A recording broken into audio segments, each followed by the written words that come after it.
Pose with the fans. Pose with the pose with the pose with the pose pose with the fans.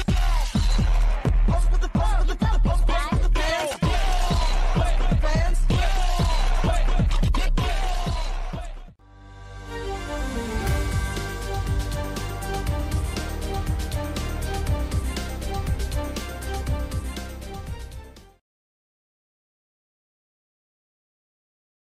Pada dasarnya, politik hukum merupakan kebijakan yang menentukan bentuk dan isi dari suatu hukum tertentu dengan maksud untuk mencapai tujuan sosial atau bersama. Di dalam politik hukum, kita bicara mengenai kebijakan apa yang ideal atau sebaiknya diambil untuk menentukan bentuk dan isi dari suatu hukum dan tujuan apa yang ingin kita capai. Untuk memenuhi tugas deportasi mata kuliah politik dan hukum kali ini, kami akan mewawancarai beberapa narasumber dengan latar belakang akademisi, praktisi, dan masyarakat awam untuk berbagai pandangan mereka mengenai politik dan hukum di Indonesia ini. Simak wawancara selengkapnya bersama narasumber yang akan kami wawancarai berikut.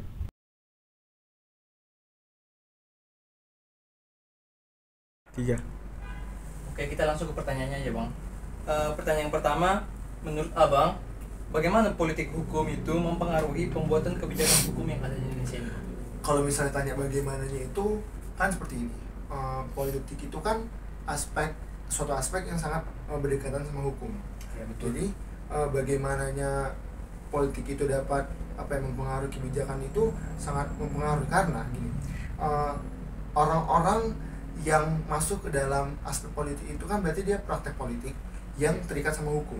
Jadi mereka itu gini, orang yang membuat yang membuat kebijakan hukum itu adalah rata-rata orang yang masuk ke dalam aspek politik.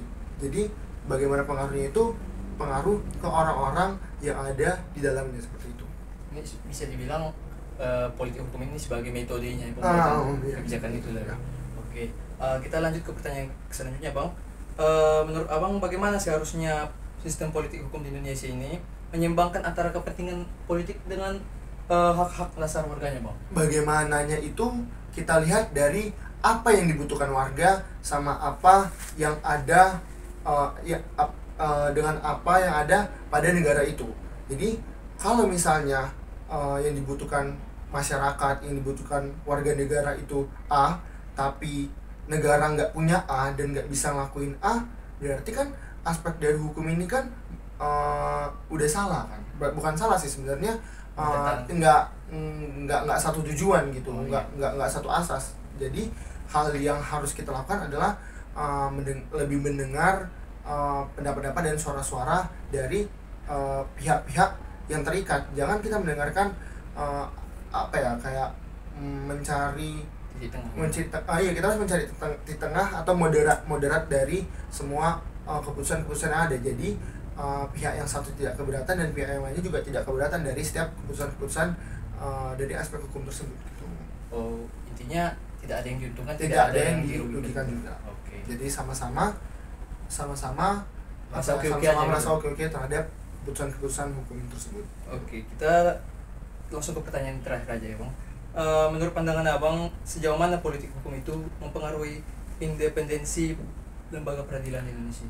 Sangat berpengaruh ya. Kenapa? Karena kalau ditanya dengan independensi suatu lembaga itu kan, kalau misalnya tadi kembali lagi ke pertanyaan nomor 1 yang saya bilang, gimana bahwasanya orang-orang yang ada di dalam yang dalam politik itu sebagian besar adalah praktisi dari lembaga-lembaga hukum. Jadi bagaimana itu sangat berpengaruh, bagaimana pengaruhnya sangat berpengaruh karena ketika orang dalam politik itu tidak mampu untuk melakukan suatu keputusan yang ada dalam hukum itu, maka independensi dalam suatu lembaga itu juga nggak akan bisa terwujud gitu. Jadi perlu adanya aspek-aspek dari luar, perlu adanya kayak pengaruh eksternal dari luar terhadap lembaga hukum, terhadap aspek politik agar independennya itu bisa terjalankan gitu. Jadi nggak harus juga, tapi nggak harus juga yang namanya independen kan berarti sendiri, berarti nggak harus juga nggak harus juga kan ya, terlalu berpengaruh kepada aspek-aspek eksternal supaya independennya ini tetap terjaga gitu. Oh, gitu jawabannya. Hmm. Oke, jawaban yang luar biasa.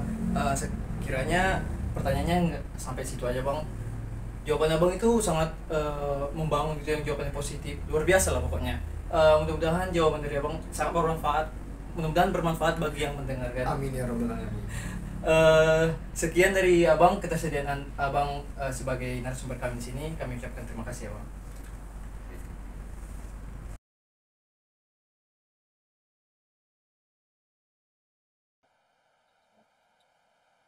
Baik, saya Ranto Sibarani, profesi saya sebagai advokat atau pengacara, berdomisili di Kota Medan. Sebelum aktif sebagai advokat, saya dulu lama di organisasi masyarakat sipil, NGO, dan kemudian saya juga pernah menjadi sekretaris Badan Pengurus Kontras Sumatera Utara lebih dari 10 tahun. Terima kasih. Selamat siang, Pak. Selamat siang. Saya dari mahasiswa USU Politik 24 ingin mempertanyakan soal tentang politik hukum di Indonesia. Jadi pertanyaan pertama itu, menurut Bapak, bagaimana politik hukum mempengaruhi pembuatan kebijakan hukum di Indonesia? Baik, terima kasih ya. Sejauh yang saya ketahui, politik hukum itu penting. Karena dia ada dua domain di situ. Ada politik, ada hukum. Nah, bagaimana pentingnya politik hukum? Bahwa politik hukum itu adalah cara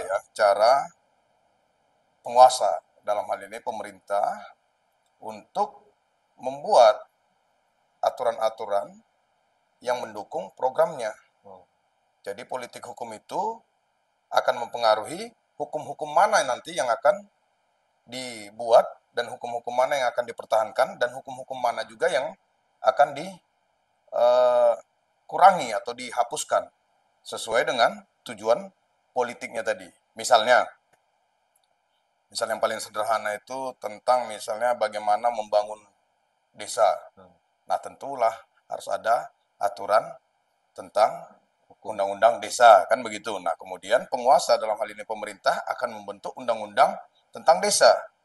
Nah, kemudian secara politik akan digelontorkanlah anggaran untuk membangun desa. Yang misalnya seperti sekarang ini kan, ada 1 miliar satu desa, akan dinaikkan kemudian di atas 1 miliar per desa. Nah, seperti itulah politik hukum. Desa dia, Pak. Iya. Jadi politik hukum itu adalah sesuatu arah garis kebijakan pemerintah untuk menyukseskan programnya. Nah, kemudian produknya adalah hukum-hukum yang untuk mendukung kebijakan-kebijakan yang diharapkan akan mewujudkan cita-cita daripada pemerintah tersebut. Terus yang kedua, Pak, dalam pandangan Bapak, sejauh mana politik hukum dapat mempengaruhi identisi lembaga peradilan di Indonesia? Iya, nah ini yang menariknya, soal politik hukum ini, bagaimana kemudian politik hukum ini mempengaruhi sampai ke peradilan dan yang lain sebagainya ya. Nah, saya lihat bahwa politik hukum sangat mempengaruhi. Politik hukum sangat mempengaruhi, baik itu dalam sistem peradilan, bahkan sampai ke proses penegakan hukumnya. Nah, di mana dia mempengaruhinya? Dia begini. Katakanlah misalnya, kembali tadi ya, seperti pembangunan desa, kemudian diiringi dengan ada undang-undang desa, kemudian ada dana desa, kan begitu. Nah, kemudian ini akan mempengaruhi juga bagaimana penegakan hukum terhadap isu-isu korupsi terkait dana desa. Nah, seperti yang kita ketahui, beberapa tahun lalu misalnya pada masa pemerintahan Joko Widodo, Presiden Joko Widodo, ya ada misalnya wacana agar tidak mengganggu kepala desa, ya kan? Nah, agar tidak buru-buru misalnya memeriksa korupsi-korupsi yang terjadi terkait dana desa.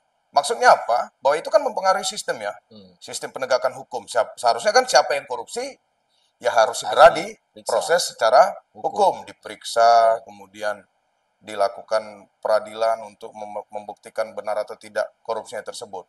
Nah, tapi kemudian pemerintah menganggap jangan dulu diganggu supaya berjalan dulu pembangunan desa. Kalau orang langsung diganggu, berarti akan terhambat pembangunan desanya. Nah, tapi kembali lagi kepada manusianya. Apakah dengan kalimat jangan diganggu ini kemudian melakukan korupsi besar-besaran?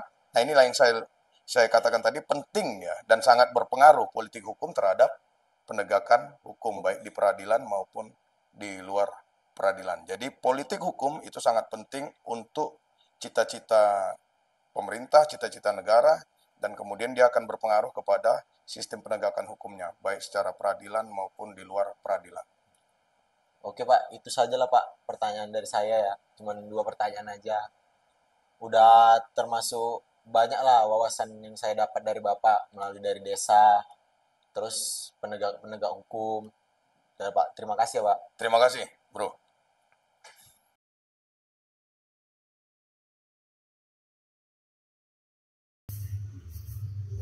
Dengan saya Frans Gopinda Marianto Siregar, saya sudah bersama Kak Ira sebagai dosen ilmu politik. Halo Kak, apa kabar hari ini? Hai, alhamdulillah sehat. Frans tadi namanya? Iya Kak. Frans sehat? Sehat. Enjoy aja nggak apa-apa, jangan gemeter. Oke. Nah, jadi di sini saya akan menyampaikan beberapa pertanyaan Kak seputar politik hukum di Indonesia. Oke. Jadi ada 2 pertanyaan nih Kak, saya akan sampaikan. Oke, Jadi boleh. langsung saja ya Kak. Yang pertama Kak, menurut Kakak apa kolerasi antara sistem politik dan kualitas penegakan hukum di Indonesia? Oke, ini sebenarnya udah pernah kita bahas di kelas ya Frans ya. Kita juga udah belajar mengenai ilmu-ilmu sosial yang ada di mata kuliah kita, pengantar ilmu sosial. Jadi memang kalau berbicara tentang politik dan hukum itu adalah 2 hal yang kalau Kak Ira secara pribadi itu memaknainya tuh dia kayak gini tuh, beririsan gitu. Iya. Jadi kenapa dibilangnya beririsan? Karena kita tahu bahwasanya politik dan hukum itu adalah 2 hal yang nggak bisa dipisahkan gitu kan. Berbicara tentang politik pasti kita seringkali itu dikaitkan dengan, atau mudahnya mengetahui politik itu kan dia ada 3 poin utama. Yang pertama itu adalah kekuasaan, yang kedua adalah kepentingan, yang ketiga adalah negara. Jadi kalau dalam bahasa Inggrisnya itu kan berarti ada interest, power sama state gitu. Nah, ada poin ketiga nih namanya negara. Kan Indonesia itu negara ya gitu. Nah, kalau kita semoga masih kedengeran. Kalau kita berbicara tentang negara itu harus punya yang namanya penegakan hukum. Nah, jadi kalau berbicara tentang negara kan itu konteksnya juga politik. Jadi kalau politik tanpa hukum itu kan mengakibatkan chaos gitu. Kalau misalnya hukum tanpa politik itu akan menyebabkan yang namanya tirani ya.